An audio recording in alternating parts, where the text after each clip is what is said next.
आसाममध्ये झालेल्या पराभवानंतर पक्षाला खरं तर शस्त्रक्रियेची गरज आहे असं सगळे बडे नेते सांगत असतानाच काँग्रेसचं अध्यक्षपद राहुल गांधींकडे येण्याची शक्यता आता सूत्रांनी वर्तवली आहे। याच महिन्यात होणाऱ्या काँग्रेस कार्यकारिणीच्या बैठकीत राहुल गांधींचं प्रमोशन होण्याची शक्यता आहे। अतिशय महत्त्वाची बातमी, राहुल गांधींना पुन्हा अध्यक्ष करण्याची तयारी सुरू झालेली आहे सूत्रांकडून अशी माहिती मिळते आहे।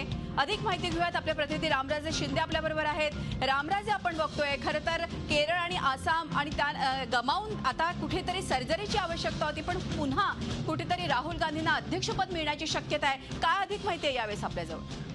बिलकुल, भाजपनं जे आपलं लक्ष ठेवलेलं आहे काँग्रेस मुक्त भारत आणि त्यानुसार एक एक राज्य काबीज करत भाजप निघालेलं आहे। भाजपकडे जरी राज्य मिळत नसतील तरी सुद्धा काँग्रेसच्या हातामध्ये ते जात नाही, त्यामुळे काँग्रेस कुठेतरी देशामधून संपूर्ण राज्यामधून नष्ट होते का अशी भीती निर्माण झालेली आहे। आणि अशा वेळी आता काँग्रेसमध्ये महत्त्वाचे बदल करण्याची गरज आहे असं वारंवार पक्षाचे ज्येष्ठ नेते सांगत होते आणि त्यानुसारच आता सूत्रांनी दिलेल्या माहितीनुसार या महिन्यामध्येच एक महत्त्वाची कार्यकारिणीची बैठक होईल आणि या बैठकीमध्ये उपाध्यक्ष असलेले राहुल गांधी यांना अध्यक्षपदाची कमान सोपवण्यात येणार आहे। सर्वात महत्त्वाचं म्हणजे की उत्तर प्रदेशच्या निवडणुका आता येऊ घातलेल्या आहेत, त्या पार्श्वभूमीवर राहुल गांधी यांना अध्यक्ष केलं जाणार आहे। मात्र यूपीच्या या निवडणुकीच्या पार्श्वभूमीवर राहुल गांधींकडे कोणती जबाबदारी दिली जाईल हे सुद्धा पाहणं गरजेचं आहे। आणि दोन तीन गोष्टी आपल्याला पाहणं गरजेचं आहे की राहुल गांधी यांना अध्यक्ष केलं तरी किती कार्यकर्ते किती नेते अध्यक्षपद राहुल गांधीचं स्वीकारतात हे सुद्धा पाहणं गरजेचं आहे। दुसरा महत्त्वाचा मुद्दा म्हणजे की नरेंद्र मोदी यांच्यासारखा पंतप्रधान आहे आणि त्याच्यासमोर राहुल गांधीचा चेहरा कितपत लोकांमध्ये टिकेल किंवा लोक किती स्वीकारतील हा सुद्धा मुद्दा आहे। मात्र कुठेतरी बदल करायचे होते, एकीकडे प्रियंका गांधी यांचा चेहरा युपीमध्ये आणायचा होता असं चर्चा झाली होती, मात्र काँग्रेसने या संपूर्ण गोष्टींना थारा दिलेला नाहीये आणि अखेर राहुल गांधी यांना आता अध्यक्षपदाची कमान सोपवण्यात येणार आहे। त्यामुळे काँग्रेस आता एक बुडणारं जहाज आहे आणि या जहाजाला वाचवण्यासाठी राहुल गांधी कोणते प्रयत्न करतात ते पाहणं गरजेचं आहे। धन्यवाद रामराजे, ही माहिती दिल्याबद्दल। रामराजे शिंदे दिल्लीहून आपल्याला अधिक माहिती देत होते। आणि आता जाऊयात झी 24 तासचे मुख्य संपादक डॉक्टर उदय निरगुडकर आपल्या बरोबर आहेत।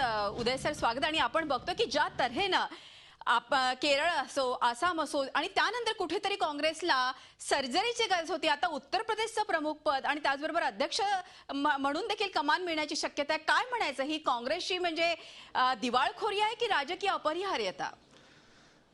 2014च्या लोकसभेतल्या निवडणुकीतल्या अत्यंत अपमानास्पद अशा प्रकारच्या पराभवानंतर ज्या राज्यांच्या निवडणुका झाल्या त्यात महाराष्ट्र होतं, झारखंड होतं, बिहार होतं, त्यानंतर पश्चिम बंगाल होतं, केरळ होतं, आसाम होतं, तमिळनाडू होतं, या सर्वच ठिकाणी एक पॉंडिचेरीचा अपवाद वगळता जवळपास सर्व ठिकाणी काँग्रेसचा सफाया झाला। किंवा काँग्रेस ज्या ज्या पक्षांबरोबर गेली त्या पक्षांचा देखील सफाया झाला। म्हणजे कुठेतरी अलायन्सची स्ट्रॅटेजी जी होती, गठबंधनची राजनीती होती, ती गठबंधनची राजनीती सुद्धा फेल गेली। त्याचबरोबर सेक्युलरिझमचा जो मूळ पाया होता, जो दलित वर्ग होता, मुस्लिम वर्ग होता, तो देखील काँग्रेसकडून दूर गेला। अशा काळामध्ये जिथे काँग्रेसमध्ये आता प्रचंड मोठ्या प्रमाणावर पडझड झालेली आहे, पक्षाचा परफॉर्मन्स, राहुल गांधी यांची स्वतःची इमेज, त्यांची असलेली व्होट बँक काँग्रेसची, हे सगळंच प्रश्नचिन्हांकित असताना कुठेतरी आता काँग्रेसला एक फार मोठ्या मंथनाची गरज आणि त्यातून नव्या नेतृत्वानं पुढे येण्याची गरज होती। यापूर्वी राहुल गांधी यांचा स्वतःचा निवडणूक नेतृत्वाचा जो परफॉर्मन्स आहे तो काहीसा विस्कळीत असा आहे, अपेक्षित असं यश त्यांना आतापर्यंत मिळालेलं नाही। तरी देखील सध्या काँग्रेसला गांधी घराण्यापुढे गुडघे टेकण्याशिवाय दुसरा काहीही पर्याय नाही आहे आणि त्यातूनच कुठेतरी राहुल गांधी यांच्या नेतृत्वावर शिक्कामोर्तब होतंय असं मला वाटतं। अगदी खरं, आपण ज्या तऱ्हेनं म्हटलं की खरोखरच पुन्हा तेच ते केल्या जात आहेत, गांधींशिवाय दुसरा कुठला पर्याय उरला नाही का, या संदर्भात पुन्हा काय सांगाल आपण? राहुल गांधी किंवा गांधी घराण्यातल्या प्रियंका गांधी यांच्याशिवाय दुसरा कोणताही पर्याय सध्या काँग्रेसमध्ये नाही। याचं कारण काँग्रेसला एकत्र ठेवू शकेल, काँग्रेसची विचारधारा पुढे नेऊ शकेल अशा प्रकारचं दुसरं कुठलंही नेतृत्व आता काँग्रेसमध्ये नाही। किंवा अशा नेतृत्वाचे पद्धतशीररित्या पंख छाटण्याचं काम वर्षानुवर्ष काँग्रेसमध्ये करण्यात आलेलं आहे। जी काही मंडळी आहेत, जे काही नेतृत्व आहे ते निव्वळ प्रादेशिक स्वरूपाचं नेतृत्व आहे। आपला प्रदेश, आपला गाव, आपला जिल्हा वगळता त्यांना कुणीही महाराष्ट्राबाहेर महाराष्ट्रातल्या नेत्याला कुणी ओळखत देखील नाही अशा प्रकारची परिस्थिती आहे. तीच परिस्थिती कर्नाटक नेतृत्वाची आहे, तीच परिस्थिती आसाममधल्या नेतृत्वाची आहे.